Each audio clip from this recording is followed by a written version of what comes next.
Bueno, y hablando de generaciones y con todo esto que nos cuenta Ringo, me recordó mucho a la novela de Se está haciendo tarde de José Agustín, ¿no? Y porque somos amigos de carrera, conozco por las influencias literarias un poco de Ringo, pero me gustaría que hoy contaras a los que aquí están presentes, sí, ¿qué más hay más allá de José Agustín en este libro?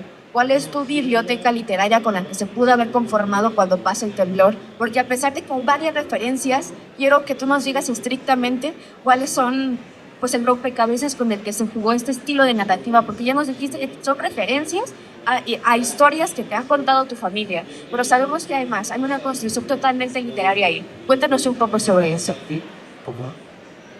Pues bueno, yo creo que es fundamental sobre todo la literatura mexicana, porque cuando yo empecé a escribir la novela, o sea, a mis 20 años, yo estaba leyendo muchísima literatura mexicana. En ese momento yo acababa de salirme de una carrera, yo saliendo de la prepa empecé a estudiar sociología. No me gustó sociología, no porque sociología sea aburrida, sino porque la carrera tenía unas cosas muy extrañas, como que mi maestro de teoría sociológica era un biólogo que había hecho un curso de sociología y entonces me daba mi clase de teoría de la sociología. Entonces esas cosas no me gustaron y dije, bueno, la verdad yo creo que es de ley que yo estudie una carrera porque si no me van a echar a patadas de mi casa y me metí a letras. Entonces, en ese espacio entre salirme de sociología y entrar a letras, yo empecé a leer a los modernistas primero, o sea, siglo XIX. Y sobre todo la poesía de los modernistas me impactó mucho por la forma en que, pues sí, pensamos mucho en Amado Nervo y en Juan de Dios Pesa, o sea, estos poetas como que en nuestro imaginario son muy lindos, muy de lecturas en la primaria, poesías a los papás, poesía coral, pero digamos, junto a estos autores también había otros y eran súper oscuros, muy densos, extremadamente violentos y que reflejaban esta cosa extrañísima que es México, en donde convive la vitalidad máxima y al mismo tiempo, o sea, de lo abyecto y la muerte, ¿no? Y cómo para nosotros eso es completamente normal, cuando en otras culturas es como muy extraño que nosotros, por ejemplo, celebremos el Día de Muertos. Los personajes, y nos dijiste, ¿no? Son un tipo de masculinidad de antaño. Quiero que nos cuentes un poco cómo crees que se enfrente un público de tu generación ahora que hay como que una posturas más rígidas respecto a muchas cosas. ¿Cómo quieres que se lea? ¿Cómo crees que se lea? ¿Cómo se configuran estos cuatro personajes en el mundo de ahora? Pues, sin embargo, están en otra época, ¿no? No sé si entiendes un poco a dónde voy. ¿Cómo se configuran estas nuevas masculinidades a partir de las que tú planteaste en este libro de Cuando pasa un temblor y son del pasado? ¿Qué diferentes violencias ves? También quiero que nos cuentes eso. ¿Cómo piensas que los va a recibir nosotros ahora? Y alguien como, no sé, como estas personas que nos decían en tu otra presentación del libro, que les pareció increíble cómo habías pintado también un Guanajuato del que tú ni siquiera habías visto. Quiero que nos pongas a confrontar esos dos diálogos. Bueno, obviamente esta parte como más tradicional, más de antaño, a pesar de que yo no estuve ahí, todavía me tocó vivir un poco eso, porque creo que este asunto de las masculinidades, como lo estamos empezando a pensar ahora, aquí en México es súper reciente. O sea, creo que primero fue como este super auge del 2018-2019 del feminismo y a partir de ahí se empezó a hablar como de todo este asunto de las masculinidades. Entonces, antes de eso, lógicamente, yo fui educado con pues sí, vaya, una educación de antes. Entonces, se me enseñó a pensar de cierta forma, a actuar de cierta forma, a que los hombres hacen esto, los hombres no hacen esto otro, los hombres deben gustar de esto y todas estas cosas, ¿no? Entonces, aunque yo no estuve ahí, sí me quedó ese chip y eso me ayudó. Y bueno, claro, obviamente yo en mi experiencia, a pesar de que siempre he tenido amigas toda mi vida y muchísimas, pues casi siempre también he tenido bastantes amigos.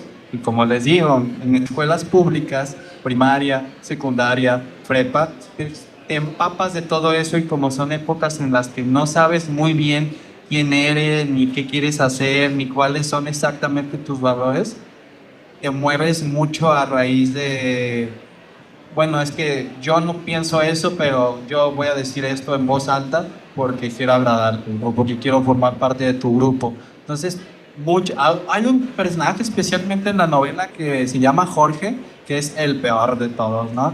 De que es el más bully, el más misógino, el más drogadicto, el más borracho, el más despilfarrador.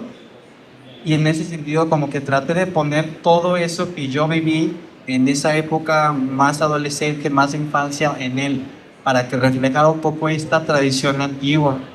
Después llama por niveles, ¿no? O sea, a lo mejor hay un personaje que sí puede ser misógino, pero que es más respetuoso porque, por ejemplo, viene de familia de dinero. Y en las familias de dinero, aunque puedan ser personas misóginas, les enseñan a ser respetuosas, cautelosas, que si van a decir algo, lo digan puertas adentro. Entonces, ese personaje es como el guapillo, el de dinero, el que es como el Luis Miguel de tu grupo de amigos. Después está el hippie, que es como el que está en medio, porque no participa completamente de este mundo tradicional masculino, pero tampoco está como muy comprometido o entendido de qué es esta otra cosa, ¿no? Y ya después está como el otro extremo, que es el personaje que por estar muy ligado a una mujer que desde esa época tiene como, que es como su novia, tiene ya como estas ideas, está muy entendida de estos temas, pues le enseña, le muestra, le dice es que estas cosas no deberían ser así, estos comentarios no por acá. Entonces es un personaje que aunque está en una época en donde sí está muy vigente todo este asunto de machismo y todo de lo demás, se traslada a nuestro tiempo porque es como este personaje sensible que está muy consciente de todo este asunto del trato hacia la mujer, de las violencias hacia la mujer y en ese sentido sabe por qué algo es una violencia, por qué algo es un insulto, por qué algo puede ser misógino. Entonces siento que gracias a ese juego de nivelar a los personajes como por extremos o como arquetipos, puedo yo como moverme libremente por los dos mundos y que aún así parezca estamos todavía en los ochentas, porque además todo este asunto del personaje que es sensible, que cuestiona estas cosas, todo lo que nosotros vemos de ese personaje es hacia adentro, son monólogos interiores, entonces nunca lo expresa abiertamente, más que en momentos determinantes y explosivos. Entonces, creo que eso es lo que permite que no se sepa muy bien de que sí estamos en los ochentas, pero porque este personaje piensa como piensan ahorita las personas. Entonces es un juego que creo que no lo planeé exactamente así como lo explico ahora, pero funcionó y creo que con eso basta, la verdad. Muchísimas gracias, Reynolds. Pues bueno, cuando pasa el temblor, pues ya tiene el nombre que hace referencia a una pieza musical que muchos conocemos. Esta novela tiene todo un soundtrack. Quiero que nos cuentes un poco antes de pasar, yo creo que unas preguntas igual y más de autor, más acá, que nos digas qué onda con el soundtrack, cómo lo hiciste, cómo funcionan todas estas canciones, porque hasta sale Rodrigo González en una visión adentro de este libro, cómo funcionan en Cuando pasa el temblor. Cuéntanos, ¿qué tantas influencias, además de las películas? Ahora quiero que nos digas cómo está el mismo musical. Bueno, la música para mí ha sido fundamental desde que tengo memoria. Yo recuerdo mucho que en mi casa se escuchaban dos mundos, ¿no? Se escuchaba Yuri, se escuchaba Alejandra Guzmán, se escuchaba no me acuerdo cómo se llama ahorita, uno que salía en la academia. Se escuchaba eso también, ¿no? Y se escuchaba por otro lado The Cure, se escuchaba Pink Floyd, se escuchaba Def Leppard.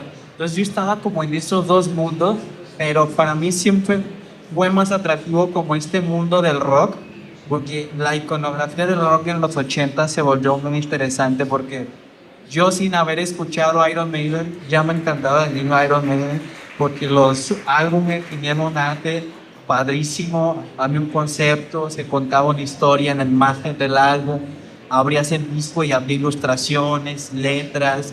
Recuerdo mucho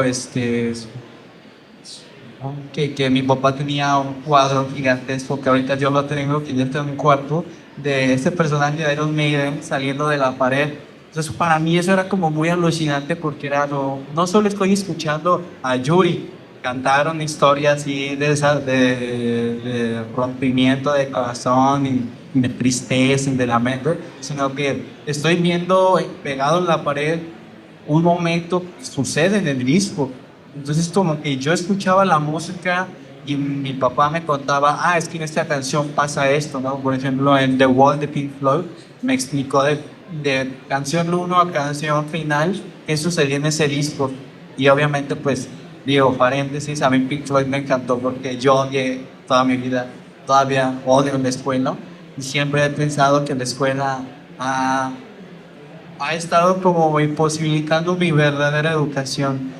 Entonces todo este asunto del control mental, esta cosa medio autoritaria en las escuelas siempre me fascinó y ahorita ya tengo palabras para explicar por qué, ¿no? Pero bueno, cierro el paréntesis. El caso es que sí, la música, digamos, desde ese momento me había gustado demasiado y yo eso me había puesto como en el entendido de que para mí la música decoraba no solamente mi imaginación, sino el espacio. Yo decía, voy a jugar ahorita a que no sé, a que voy a la guerra, ¿no? Y yo tenía que ponerme a música, porque decías que, claro, tengo que entrar así como en el personaje y sentir que realmente estoy en la guerra. Entonces la música me ayudaba a significar. Claro, cuando yo empecé ya a escribir, me di cuenta de que tenía tantas ganas de que ojalá se pudiera reproducir música mientras yo estoy escribiendo, porque en esta escena era bien increíble esta canción. Sin despegar la mirada de su caguama, Franco le preguntó a Jorge por qué no le permitieron entrar a la disco. Hace 2 semanas que abrieron la disco, fui con el 2-3 y sus compas. Luis, que tenía rato sin quitarle el ojo a las estrellas, movió la cabeza con desaprobación. Algo así como si dijera, no, eso está muy mal, o en todo caso, no, eso no se hace. Franco, riéndose, quiso saber quién era la chica, pero la vieja se parecía a la Madonna.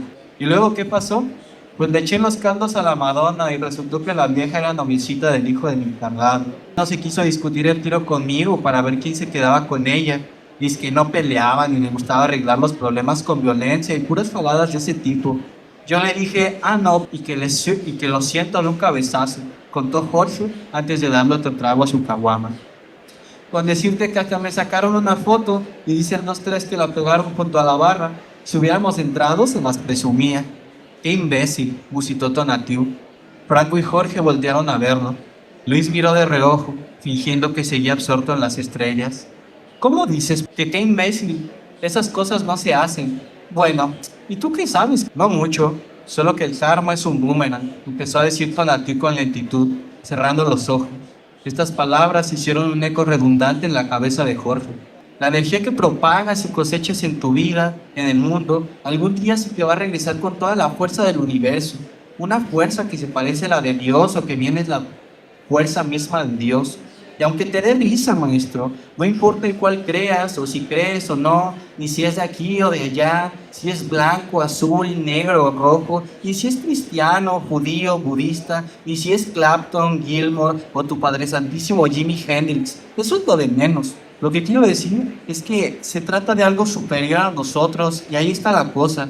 Si tu espíritu fluye de esa manera y te relacionas con los otros por medio de esas energías negativas, tu destino, al final, se convertirá en eso, en pura mala vibra, en oscuridad absoluta, en una de penas que para qué te cuento, maestro.